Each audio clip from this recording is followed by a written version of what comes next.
Hello guys, இன்றைக்கான video என்னென்னா WhatsApp status எப்படி வாட்ஸ்அப் ஸ்டேட்டஸ் டவுன்லோடு இல்லாமையே நம்ம ஸ்டேட்டஸை டவுன்லோட் பண்ணுறது, அதை பற்றி தான் இன்றைக்கான வீடியோவில் பார்க்க போகிறோம்.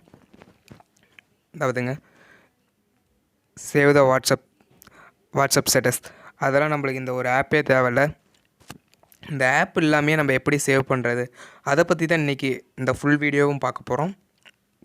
அதுக்கு நீங்கள் பாட்டு கேட்குறதுக்கு ஒரு எம்எக்ஸ் பிளேயர் வச்சுருப்பீங்க. அந்த எம்எக்ஸ் பிளேயர் ஓப்பன் பண்ணிக்கோங்க. எம்எக்ஸ் பிளேயர் ஓப்பன் பண்ணோடனே 3 டாட் போட்டு வச்சுருக்கு பார்த்தீங்களா, அந்த 3 டாட்டை வந்துட்டு நீங்கள் கிளிக் பண்ணுங்கள். கிளிக் பண்ணோம்னா உங்களுக்கு வந்துட்டு இதா பாருங்கள், ஃப்ரண்ட் பேஜ் இது மாதிரி தான் வரும். இந்த பேஜில் வந்துட்டு நீங்கள் சேவ் வாட்ஸ்அப் ஸ்டேட்டஸ் சேவர், ஓகேவா, இந்த இதை நீங்கள் கிளிக் பண்ணிக்கோங்க. கிளிக் பண்ணிங்கன்னா இது மாதிரி நிறையா வீடியோ வரும்.